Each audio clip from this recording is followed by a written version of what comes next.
ang mga kwento ng pag-ibig, kwento ng buhay, at kwento ng pag-asa dito sa Barangay Love Stories. Love Story. Masasabi mo dyan sa binabasa mong love letter na ginawa ko para sa nililigawan mong si Mela? Ayos naman. Nakornihan ka ba? Masyado bang malalim yung mga salitang ginamit ko dyan sa sulat? O nakukulangan ka sa sweetness ng pagkakasulat ko dyan? Sa totoo lang, maganda naman yung pagkakagawa mo sa love letter na to. Talaga? Bakit parang iba yung reaksyon ng mukha mo sa sinasabi mo ngayon? Naisip ko lang kasi kung uso pa ba talaga yung mga love letter ngayon? Uy, oo naman. Huwag mong minamaliit mga love letter na ganyan. Para sa amin kasing mga babae, pakiramdam namin espesyal kami kapag nakakatanggap kami ng love letter. Bakit naman? Kasi hindi madaling gumawa ng love letter. Bago ka makatapos ng isang sulat, ilang minuto o oras din ang kailangan mong ilaan sa paggawa. Kaya alam namin na bawat love letter na matatanggap namin, ginawa yun ng may effort at pagmamahal nung nagbigay sa amin. Ay, sana ganyan din mag-isip si Melay, kagaya mo. Uy, feeling ko naman oo. Paano mo naman nasabi yan? Close na kaming dalawa, di ba? Napansin ko nga na madalas na kayo magkasabay kumain sa kantin. Oo, at madalas rin na ikaw ang topic naming dalawa. Talaga? Naghihinala na ba siya na hindi ako yung gumagawa ng mga love letter na binibigay ko sa kanya? Walang ganun, BFF. Masyado kang praning. Anong madalas yung pinagkukwentuhan tungkol sa akin? Tungkol sa panliligaw na ginagawa mo sa kanya. At kung sa tingin ko raw ba, seryoso ka talaga sa kanya. Ano namang sabi mo? Ang sabi ko, hindi. Kasi may iba ka pang nililigawan dito sa school natin. Sinabi mo talaga yun? Hoy, kalma! Siyempre hindi yun ang sinabi ko sa kanya, no? Grabe! Akala ko talaga siniraan mo na ako kay Mela. Hindi ko magagawa yun kasi best friend kita.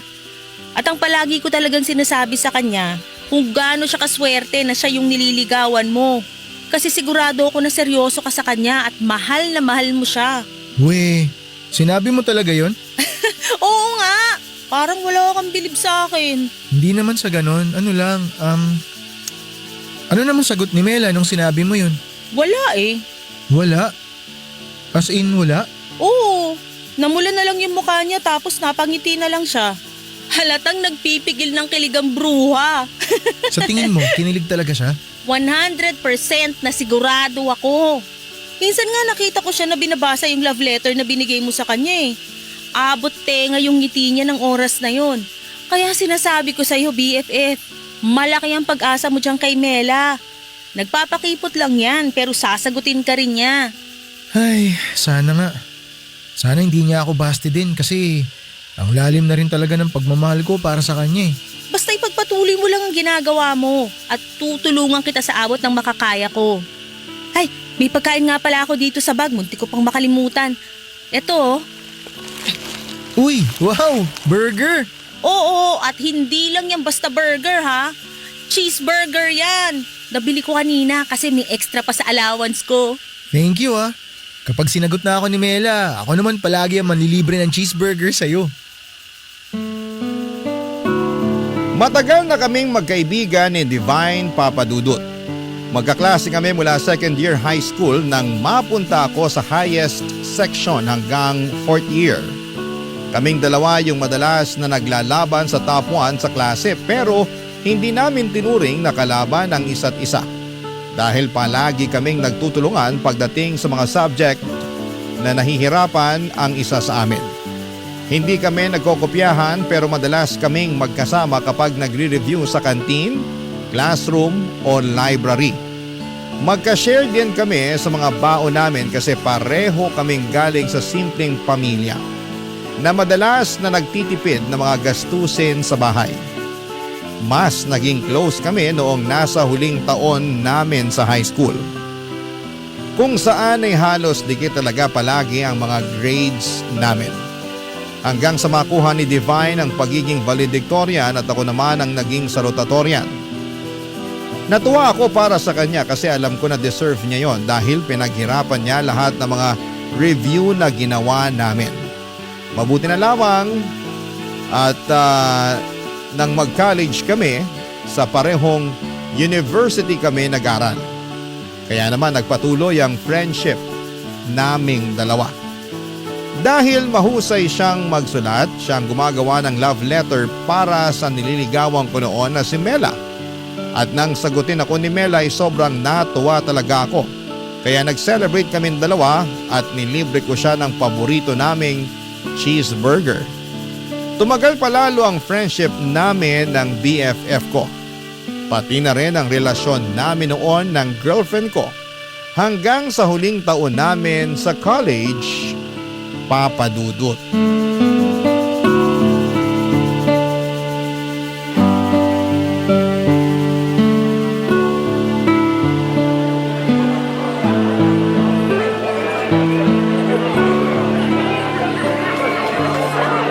Mela, congrats ha!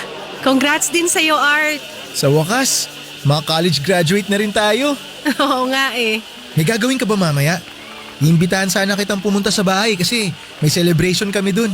May celebration din kami sa bahay namin eh. Ay, oo nga pala. Nawala sa isip ko na halos lahat naman pala tayo may kanya-kanyang celebration. Pasensya ka na. Ayos lang. Itutuloy mo pa rin ba na mag-apply dun sa kumpanya na napagkwentuhan natin dati? Anong kumpanya yon? Yung advertising company sa Taguig? Hindi na ako tutuloy doon. Bakit naman? Nagbago na kasi yung mga plano ko. May nakita ka bang mas magandang kumpanya na balak mong applyan? Wala naman. Ay teka, ano palang ibig mong sabihin dun sa sinabi mong nagbago yung mga plano mo? Pupunta na kasi ako ng Canada sa susunod na buwan. Doon na rin ako maghahanap ng trabaho. Tutuloy ka sa Canada? Oo. Gusto ko na rin kasing makasama ulit yung mga kapatid at magulang ko na nandun. Pero magiging okay naman tayong dalawa, di ba? Sorry. Bakit ka nagsusorry? Para saan? Ayoko sanang sirain yung moment na to pero alam ko na hindi ko rin dapat to na patagalin pa. Mela, ano bang ibig mong sabihin? Ayoko maging unfair sa'yo kaya tinatapos ko na yung relasyon nating dalawa ngayon. Teka, hindi kita maintindihan. Bakit? Bakit kailangan mong tapusin kung ano yung meron tayong dalawa? Dahil dun din naman tayo pupunta, di ba? Sa oras na mag-LDR tayo, mauuwi lang din tayo sa hiwalayan. Kaya habang maaga pa, mas mabuting maghiwalay na tayo kaysa masayang ang oras natin. Pero hindi ba natin pwedeng subukan? Subukan muna natin. Ayoko na nga masayang pa ang oras natin. Mela, walang masasayang dahil mahal natin ang isa't isa. Hindi tayo kagaya ng iba na bibitiw kagad dahil hindi naman sapat yung pagmamahal na nararamdaman nila. Iba tayo sa kanila, di ba? Naniniwala ako na kakayanin natin magpatuloy. Kaya natin ipagpatuloy tong relasyon natin kahit magkalayo tayong dalawa. Art, sorry talaga pero alam ko kasi sa sarili ko na hindi ko kakayaning tumagal sa isang LDR. Maniwala ka, hindi rin naman madali sa akin to pero alam ko na ito yung kailangan nating gawin. Hindi man lang ba talaga natin susubukan? I'm sorry. Buo na talaga ang desisyon ko. Ay, kailangan ko na ring umuwi. Congratulations ulit sa'yo ah. And I'm sorry. Alis na ako. Uy, BFF! Congrats sa atin! Sa wakas nakalaya na rin tayo sa pagiging estudyante. Uy, BFF! Okay ka lang ba? Oo, ayos lang ako. Para kasing ang tahimik mo. Ano nga palang pinag-usapan nyo ni Mela bago siya umalis? Kanina ko pa gustong lumapit sa inyo pero parang ang seryoso nyo masyado. Uy, BFF! Umiiyak ka ba? Hindi ako umiiyak. Hindi raw. Pero namumula na yung mga mata mo. Ano ba nangyari? Ay, nakipaghiwalay na kasi sa akin si Mela eh. Ano? Bakit daw? Matutuloy na raw kasi yung pagpunta niya ng Canada. Nandun kasi yung pamilya niya eh, di ba? O tapos? Pwede naman kayong magtawagan o video call habang magkalayo kayong dalawa. Marami ng paraan para hindi nyo mamiss ang isa't isa kahit nasa Canada pa siya. Ayaw ni Mela ng LDR. Iniisip niya na maghihiwalay din naman kami. Kaya tinapos niya na yung relasyon namin hanggat maaga. Ang babaw naman niya mag-isip. Ni hindi niya man lang binigyan ng pagkakataon yung relasyon nyo. Pinakiusapan ko rin siya kanina eh, nasubukan namin na mag-LDR pero ayaw niya talaga eh. Ayaw niya raw na magsayang kami ng oras. Masyado namang mahina ang loob ni Mela para bitawang kakagad. Hayaan mo na. Wala naman ako magagawa kasi nakapagdesisyon na siya. Ay nako, wag mong hayaan na tuluyang masira ang araw mo. Marami pang ibang babae dyan at tutulungan pa kita maghanap ng kapalit ni Mela. Ikaw talaga. Kung ano-ano na naman yung sinasabi mo. Pero alam mo, tama ka. Hindi ko dapat hayaan na masyadong maapektuhan yung sarili ko. Tara na lang sa bahay namin. Kumain tayo dun. Nagluto si mama ng mga paborito kong pagkain. Hinihintay ko talaga sabihin mo yan eh. Tara na, BFF!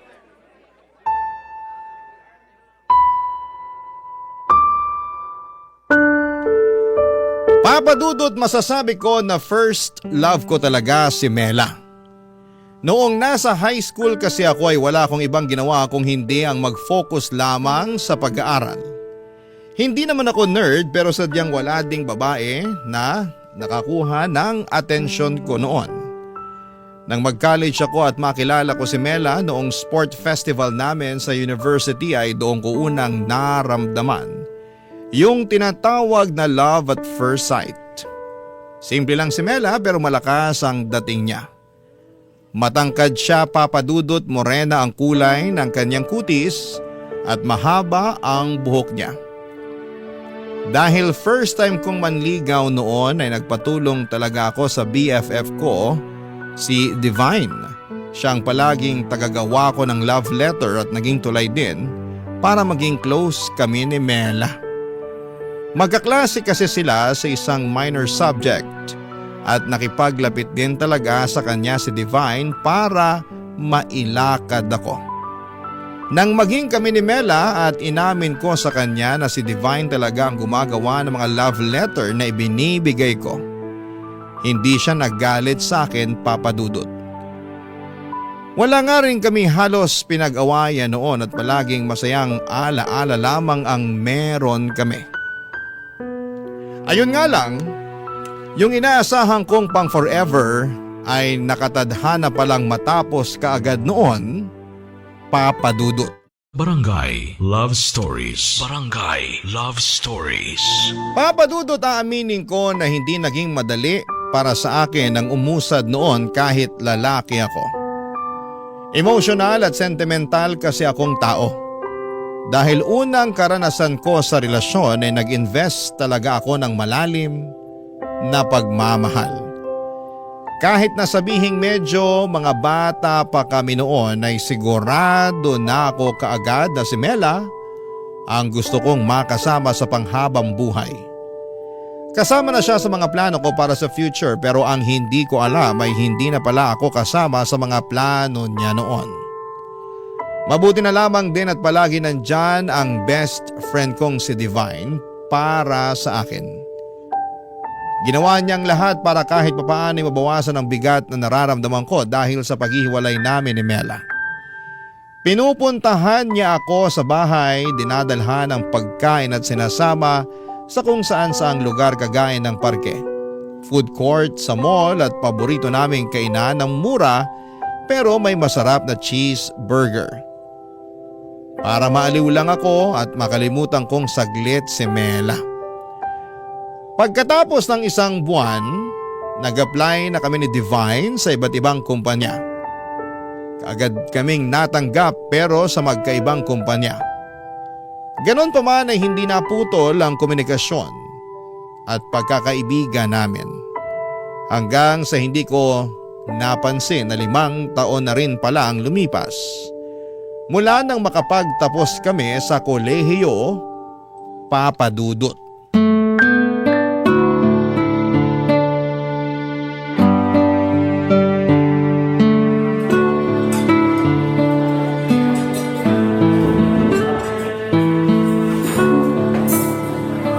Congrats ha!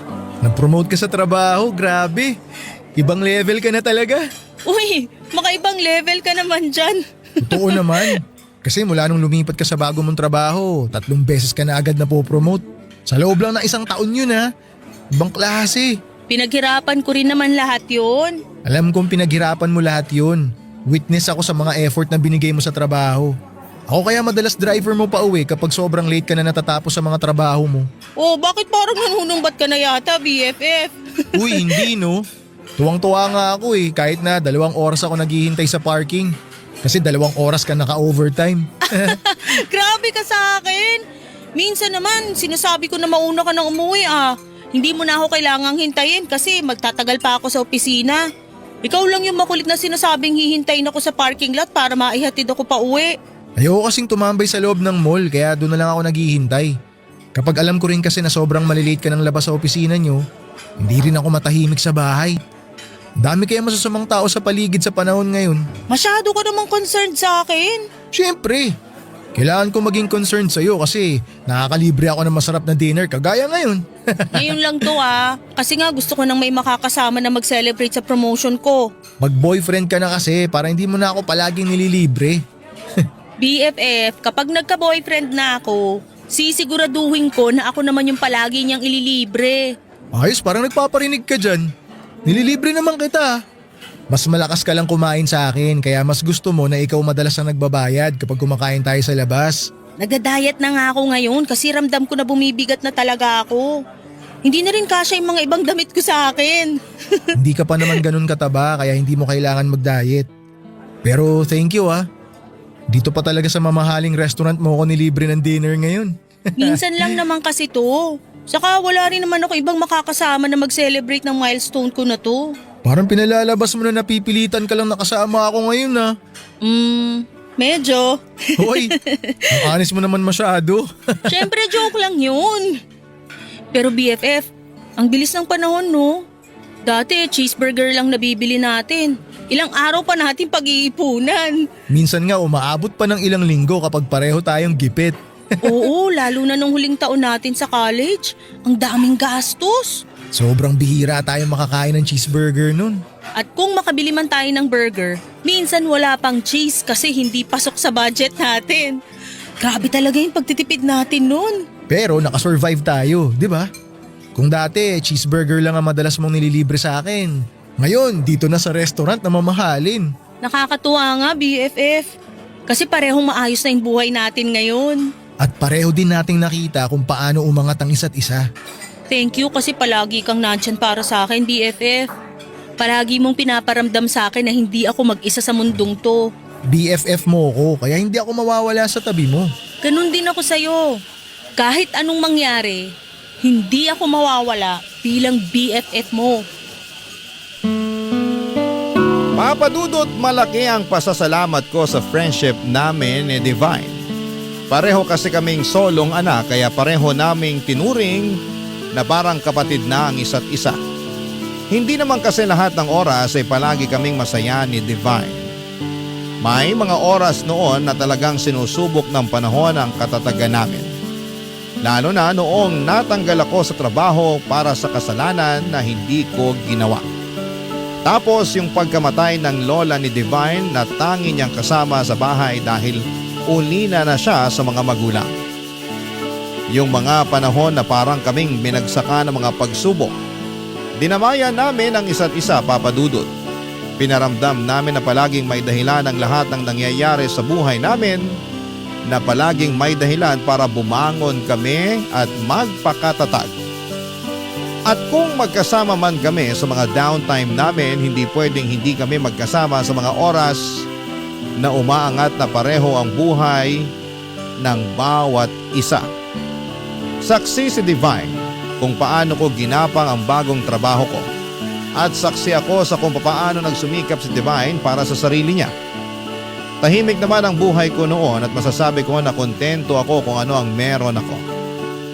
Hanggang sa dumating ang araw na hindi ko inaasahan. Nasiraan ang kotse ko pero nagawa ko pang dalhin yon sa talyer. Nakakita ako ng isang coffee shop na pwedeng tambayan habang hinihintay na maayos ang kotse ko. At sa loob ng coffee shop na yon ay isang pamilyar na mukha ang nakita ko. Dahilan para hindi ko na mapigilan ang sarili ko. Nalapitan siya, Papadudot.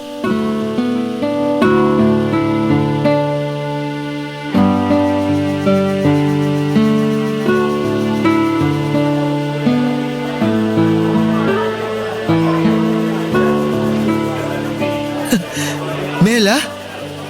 Art? Sabi na ikaw yan eh. Kumusta ka na? Okay naman ako, ikaw. Ayos lang din ako. Okay lang ba kung maupo ko dito? O baka makaistorbo ako sa date mo? Wala akong date. Sige lang, maupo ka lang dyan. Wala naman akong ibang kasama eh. Upo na ako ah. Kailan?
Ka pa nakauwi ng Pilipinas?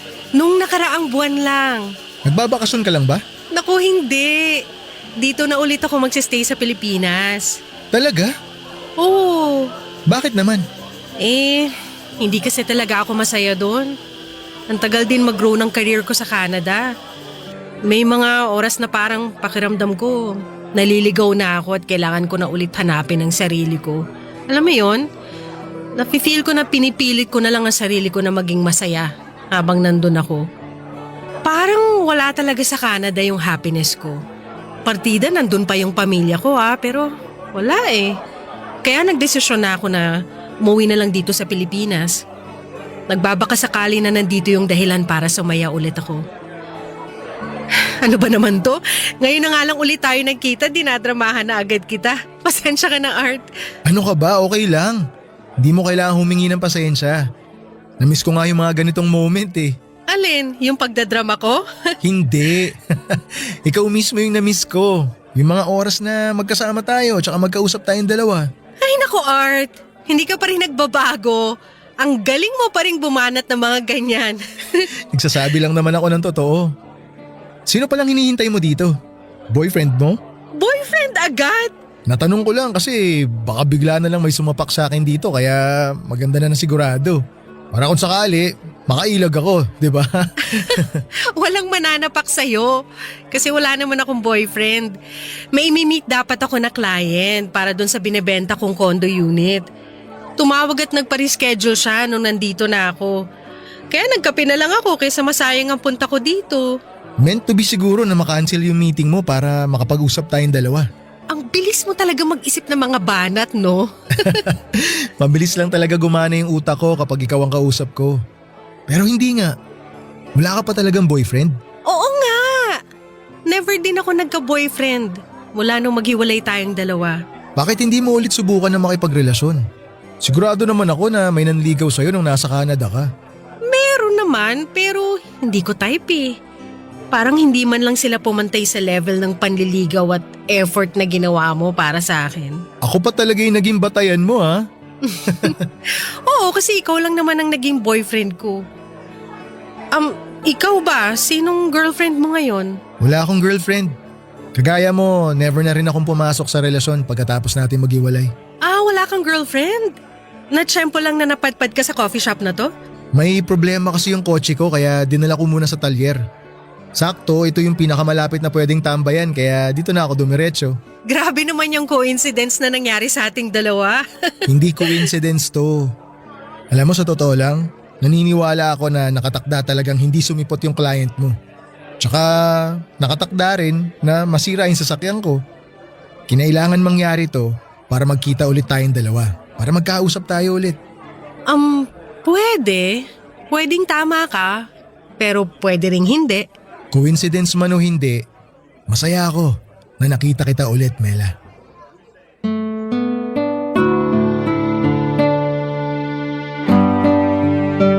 Papadudot, lahat talaga ng nangyayari sa buhay natin ay palaging may malalim na kahulugan at dahilan. Kagaya na lamang ng muli naming pagkikita ni Mela. Pagkatapos kasi ng paghihiwalay namin noon ay hindi na kami nagkaroon pa ng pagkakataon na muling magkausap. Hindi na rin kasi ako nagtangka pa na puntahan siya sa bahay nila bago siya umalis papunta sa Canada. Naisip ko kasi na ayoko rin naman siyang pilitin na piliin ako kesa sa buhay niya sa Canada. Alam ko na matagal na rin niyang pangarap na makasama ang mga magulang at kapatid niya na nandoon, papadudot. Hindi ko lang talaga inaasahan na mas maaga ang pag-alis niya. Isa pa ay siya rin naman ang pumili ng desisyon na tapusin na ang relasyon namin noon. Kahit pa gusto ko sanang subukan ang LDR sa relasyon namin, hindi siya na ang unang bumitaw kaagad. Pero nang araw na muli kaming magkita, hindi ko itatanggi na may nararamdaman pa rin akong espesyal para kay Mela. Hanggang sa mga oras na yon, papadudot. Barangay Love Stories. Barangay Love Stories. Papadudot, pagkatapos ng pagkikita namin ni Mela ay kaagad ko siyang hinanap sa Facebook at nag-send ako ng friend request. Nang gabi rin na yon ay inaccept niya kaagad ang friend request ko at nagsimula kami na muling mag-usap. Hindi ko na itatanggi na grabe ang kilig na nararamdaman ko ng mga panahong yon. Para po akong bumalik ng college kami na hindi pa kami noong mga panahong hindi pa kami masyadong nag-uusap. Doon ko na na-realize na hindi talaga nawala ang pagmamahal na nararamdaman ko sa kanya noon. Wala rin naman akong ibang babae na nagustuhan maliban sa kanya. Kaya siguro na muli kaming magkita ay kaagad na bumalik ang espesyal na nararamdaman ko para sa kanya.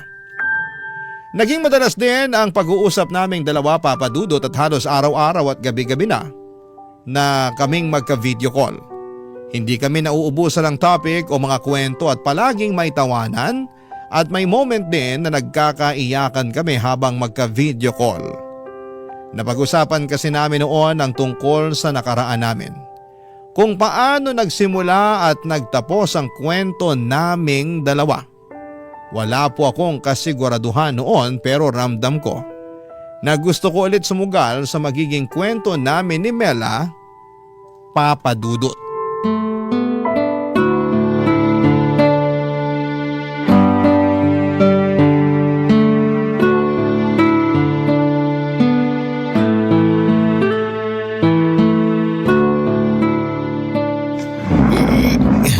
Konti pa.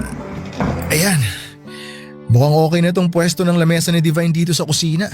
BFF, tapos ka na ba dyan? Halika dito sa sala kasi dumating na yung in-order ko merienda natin. Sige, punta na ako dyan. Sakto, nagugutom na rin ako. Uy, ang dami mong pagkain na in-order. Madami ba? Oh, ayan, may burger, spaghetti, soft drinks, fries, tapos may ice cream pa. Early dinner na yata to, hindi merienda. Naku, iba pa yung dinner natin mamaya, syempre. Kasi marami pa tayong gagawin. Marami pa nga mga naiwang gamit sa labas eh.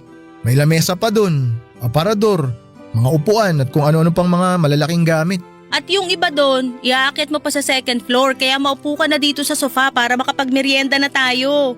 Kakailanganin mong kumain dahil marami ka pang bubuhatin ng mga gamit.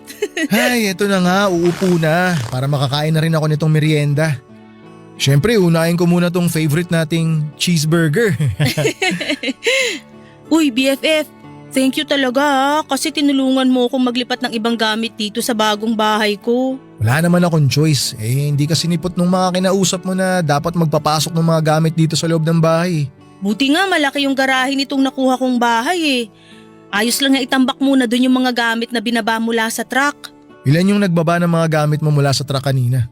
2 lang sila eh, yung driver at yung kasama niyang lalaki. Sabi ko nga baka pwedeng ipasok na rin nila sa loob ng bahay yung mga gamit.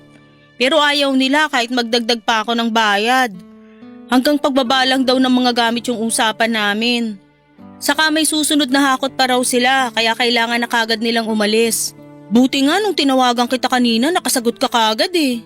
Tiyempo nga kakauwi ko lang din nun sa bahay.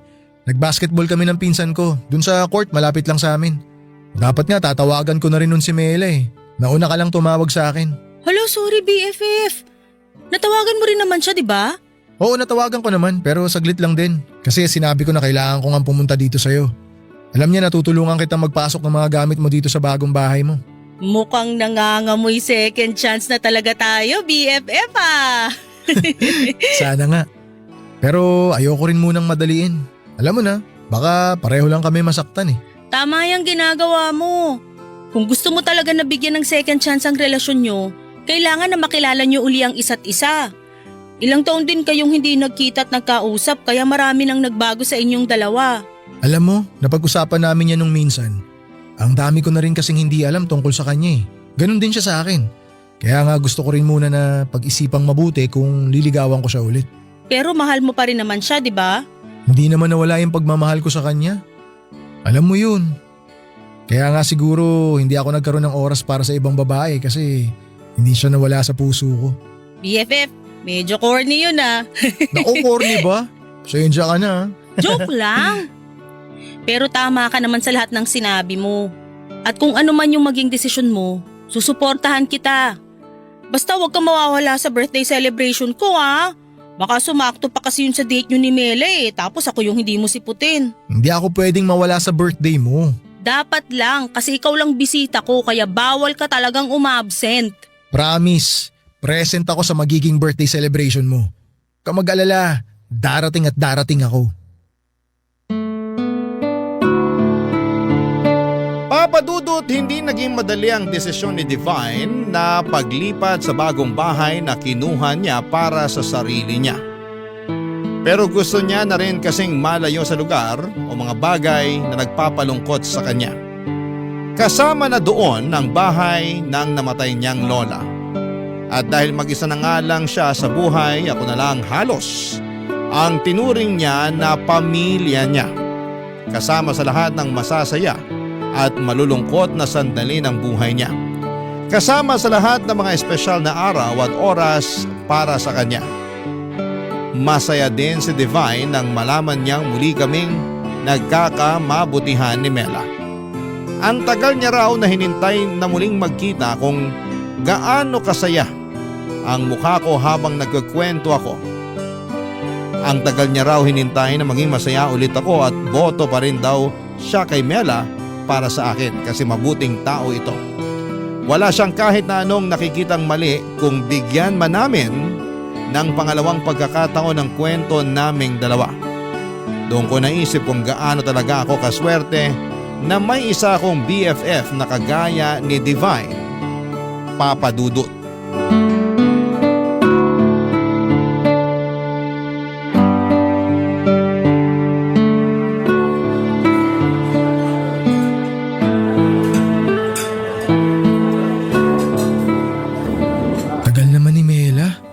Sabi niya kanina, malapit na siya dito sa restaurant. Uy, tumatawag si Divine. Hello? O BFF, kamusta? Nandiyan na si Mela? Wala pa nga Akala ko kasama mo na siya kaya hindi na ako nag-expect na masasagot mo tawag ko. Ang tagal nga niya Lalo tuloy akong kinakabahan. Bakit ka naman kinakabahan? Kasi di ba ngayon ko na itatanong sa kanya kung okay lang ba naligawan ko siya? Bakit kasi kailangan mo pang itanong yan? Gawin mo na lang. Sigurado naman akong papayag din yang si Mela. Alam ko naman yun. Gusto ko lang din na marinig o maramdaman mula sa kanya kung meron ba akong pag-asa. Naku, kahit magpustahan pa tayo, sigurado ako na may pag-asa ka pa rin sa kanya, BFF. Kayo lang naman to masyadong pakipot eh.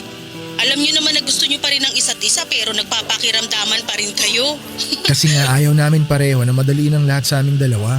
Oo, ilang beses ko nang narinig yan at sigurado ako na sa oras na magkabalikan na kayo, sa kasalan na ang diretsyo niyo ni Mela. Sana nga magdilang anghel ka. Isasama ko yan sa mga hihilingin ko mamaya para sa birthday ko. Uy, huwag kang mawawala ha. Dapat bago mag alas 12, nandito ka na sa bahay ko. Oo, hindi ako pwedeng mawala sa birthday sa lubong mo. Kung gusto mo, isama mo na rin si Mela mamaya. Ayos lang yun sa akin, BFF. Next time ko na lang isasama si Mela. Basta hintayin mo ako dyan. Pagkatapos namin mag-dinner, dyan na ako diretso sa bahay mo. Asahan ko yan ha. Oo, promise. Oh, eto na si Mela. Papalapit na siya dito sa table ko. Tawagan kita ulit mamaya. Sige, good luck. Bye! Thank you. Bye. Art! Sorry ngayon lang ako. Walang kaso yun. Upo ka na. Thank you. Sobrang traffic kasi. Akala ko malapit na ako pero napalayo pa pala.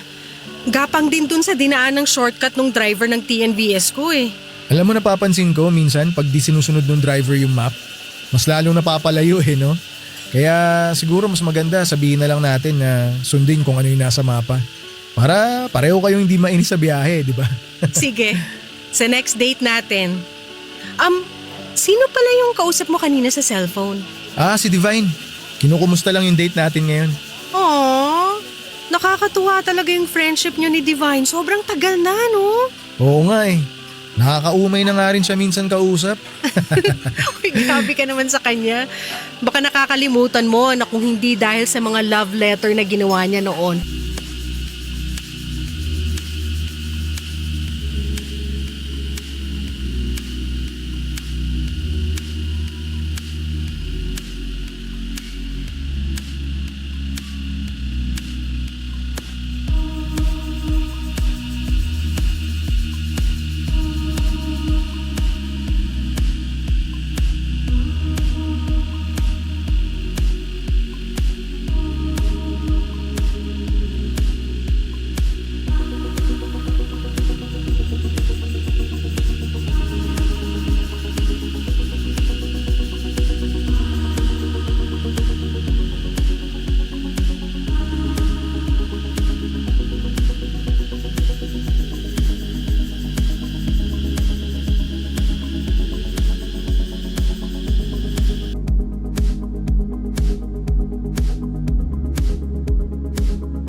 Hindi mo ko mapapasagot. Biro lang yun.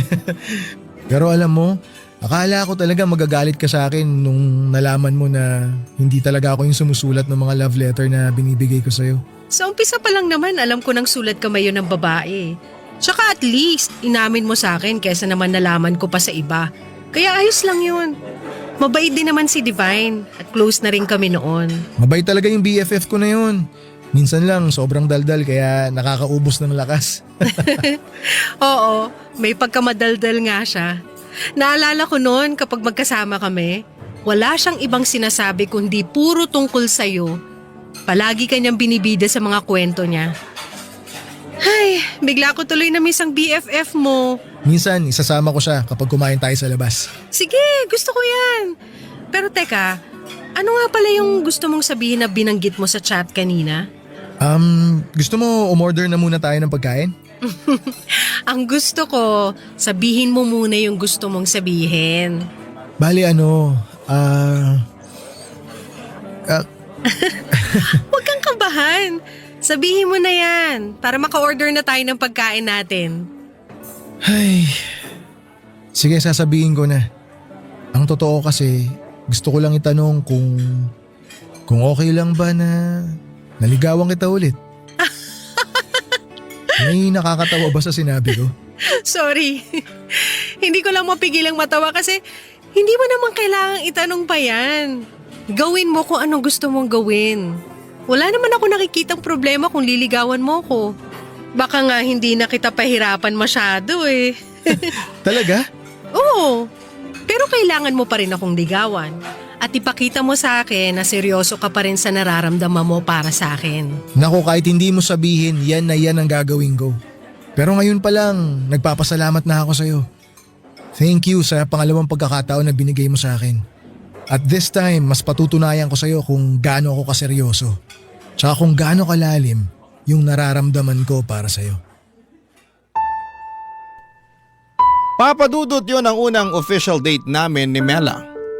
Napakadami naming napag-usapan ng gabi na yon.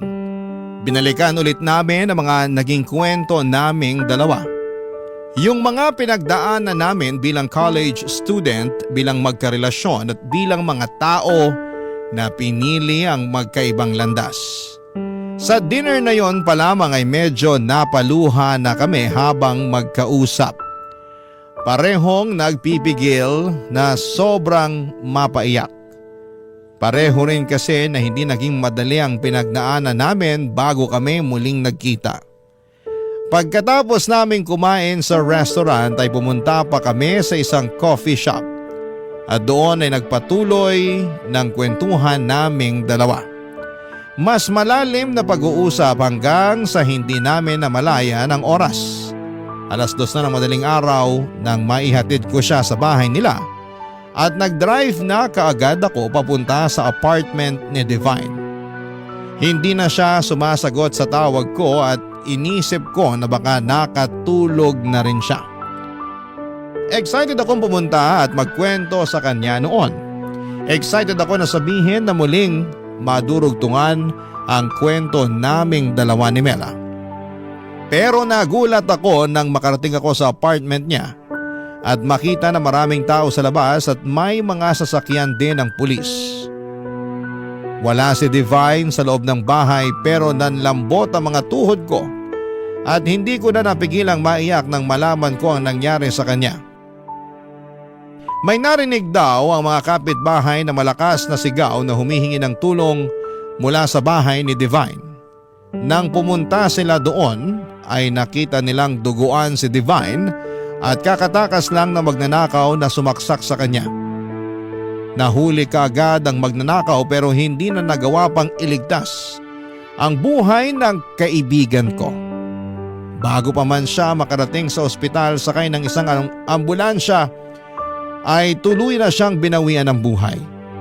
Sobra talaga akong nagsisisi noon at iniisip ko na kung hindi ako na-late sa usapan namin, kung nasamahan ko siyang salubungin ng birthday niya, kung dumating lamang ako sa tamang oras ay buhay pa siguro siya hanggang sa ngayon. Mahigit 10 taon nang nakakalipas mula nang mangyari ang lahat ng ito. Mag-asawa na kami ni Mela at may 2 ng anak. Kapag naaalala ko ang nangyari kay Divine ay hindi ko mapigilan na sisihin ang sarili ko. Nasa isip ko pa rin na kung pinuntahan ko kaagad siya ng gabi na yon siguro ay walang nangyaring masama sa kanya. At sana sa ginawa kong pagsulat na ito ay mabawasan ang bigat na nararamdaman ko hanggang sa mga oras na ito. Maraming salamat po Papa Dudut kung sakali man na mapili at mabasa ninyo ang kwento ng buhay ko. Ang inyong forever kapuso at kabarangay, Art. Ano ang masasabi mo sa ating Barangay Love Stories today? Aabangan namin yan sa aming comment section.